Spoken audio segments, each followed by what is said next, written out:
This is the story of how a mid-match complaint completely backfired at the 2025 China Open. September 30th in Beijing, Bencic led Coco Gauff 4-3 in the second set and looked ready to close out a straight sets victory. But then she told Gauff's team to shut up during a heated changeover exchange and proceeded to lose 7 of the next 9 games. Crashing out of the tournament she'd been dominating just minutes before. We're breaking down exactly what happened during this confrontation, why it spiraled the way it did, and what both players said afterward.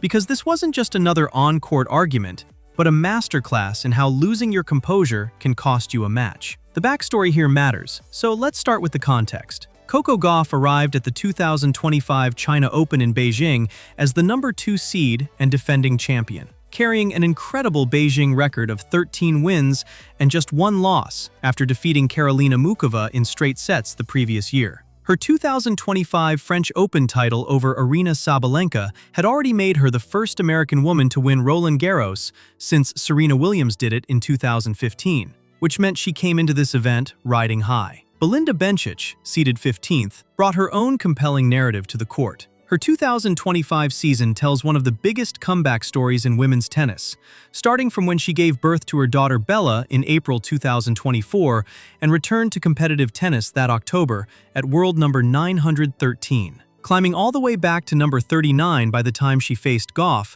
she'd already won the Abu Dhabi Open in February as the first mother to capture a WTA title since Alina Svitolina, reached the Wimbledon semifinals in July, and posted a record of 30 wins against 14 losses for the year. Their rivalry had developed some edge heading into this 4th-round match, with Gauff taking their Australian Open and Madrid meetings while Bencic won at Indian Wells, which left the head-to-head at 3-2 in Gauff's favor before they walked onto the diamond court at the National Tennis Center that Monday evening. The stadium was largely empty, and that detail becomes the key to understanding what happened next. Both teams' support echoed clearly through the quiet venue, and players also dealt with challenging conditions as they switched between one half of the court darkened by shade and the other bathed in blazing sun. Bencic came out firing and took control of the first set by winning 5 straight games to close it out 6-4. Her stats looking solid with 63% of her first serve points won and 3 breaks of Gauff's serve. Comfortable, confident, and in control,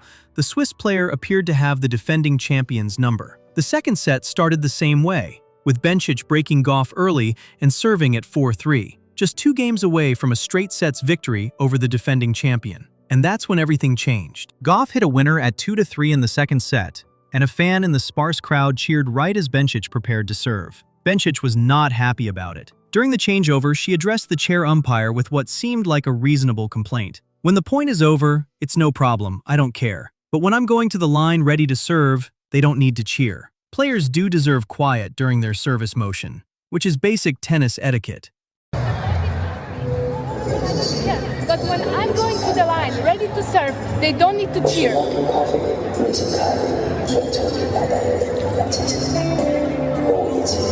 But then, things escalated fast. Gauff responded from her bench. "There's nobody in the stadium. It's been so respectful." And this is where Bencic lost it. Gauff's team later reported that Bencic had already told them to shut up before this exchange. And then she turned to Gauff and snapped, "No one's talking to you. She's talking to me, okay? Your team is chatting.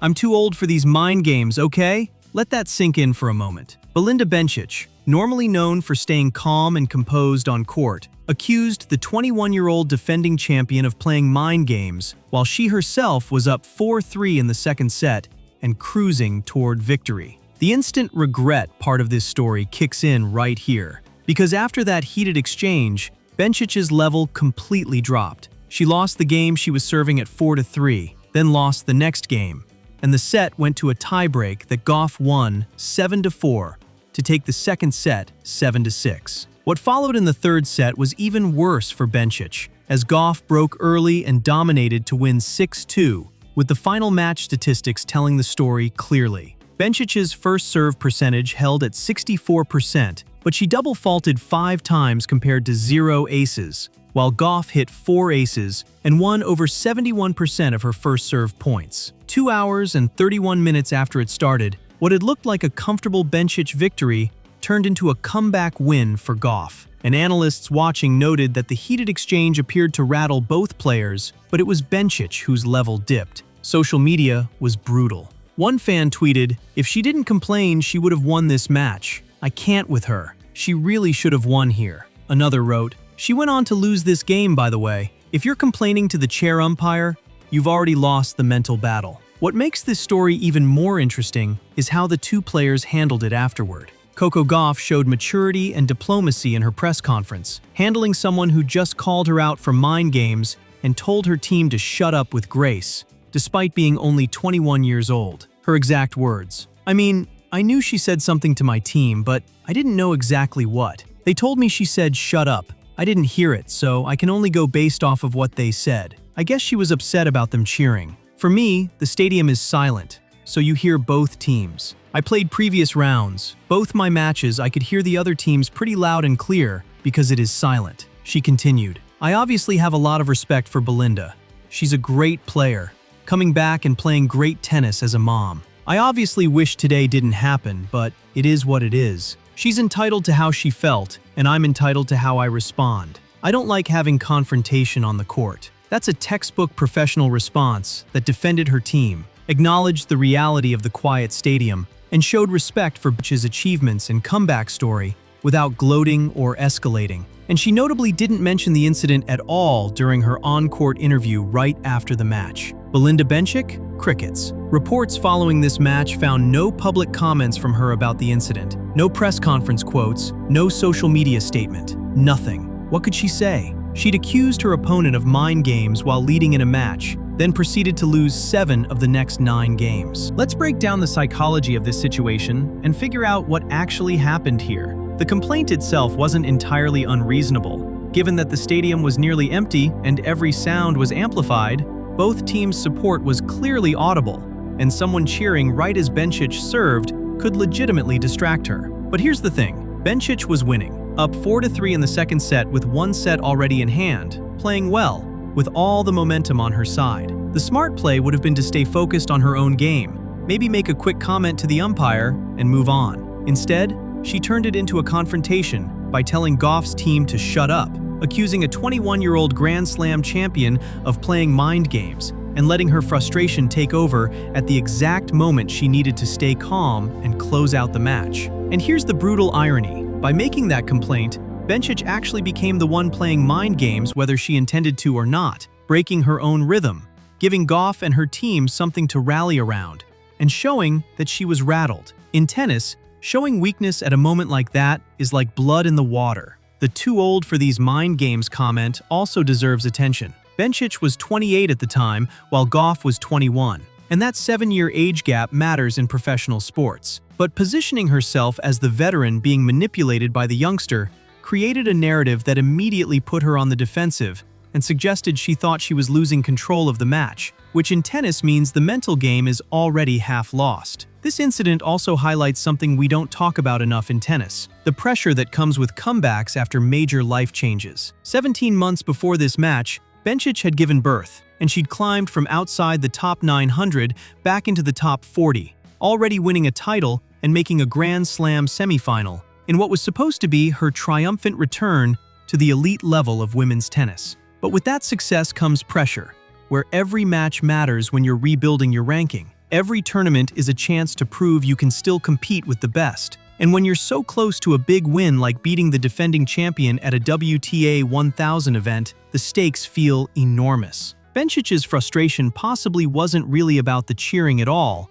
but about feeling the match slipping away, about the pressure of maintaining this incredible comeback narrative, about the exhaustion of competing at the highest level while being a new mother. The cheering just became the outlet for all of that tension. We'll never know for sure because Bencic didn't talk about it, but it's worth considering that sometimes these on-court blow-ups are about much more than what's happening in that specific moment. This win had significant implications for Coco Gauff, earning her $85,850 for reaching the quarterfinals and bringing her total tournament earnings to $189,075. But more importantly, this victory secured her spot at the 2025 WTA Finals in Riyadh as the third player to qualify after Sabalenka and Swiatek. She went on to beat Eva Lees in the quarterfinals 6-3, 6-4, reaching her third consecutive China Open semifinal before her title defense ended there with a loss to Amanda Anisimova in straight sets, 6-1, 6-2,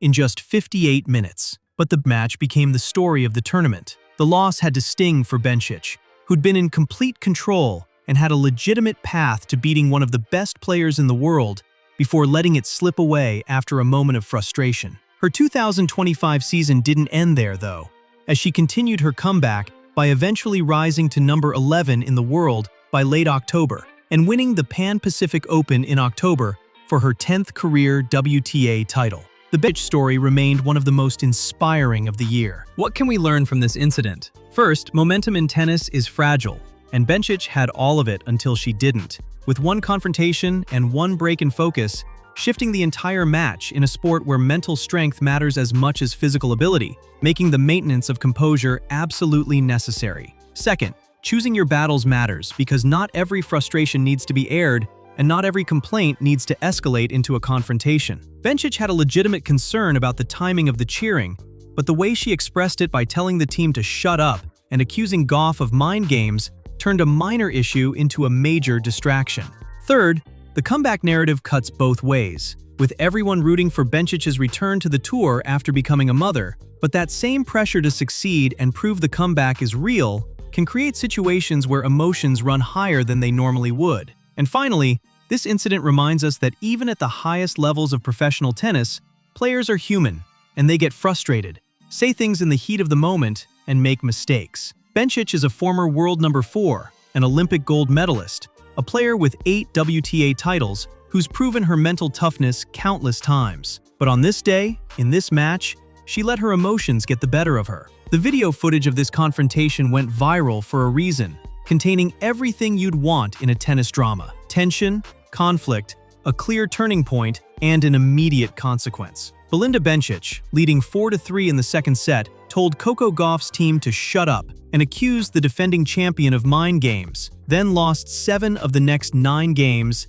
and exited the tournament. Did the confrontation itself cost her the match, or was she already feeling the pressure, and the complaint was just a symptom of her mental state cracking? We can debate that question, but what's undeniable is the timing, because you can draw a straight line from that changeover argument to the collapse that followed. Both players moved on professionally, with Gauff praising Bencic's achievements as a returning mother, and Bencic continuing her outstanding comeback season. But for tennis fans, this match will be remembered for one thing: a moment when a player's frustration turned into instant regret on the court. If you enjoyed this breakdown, make sure to like and subscribe for more tennis analysis and stories from the WTA Tour. And let me know in the comments whether you think Bencic's complaint was justified or whether she should have just kept her head down and closed out the match. Thanks for watching, and I'll see you in the next one.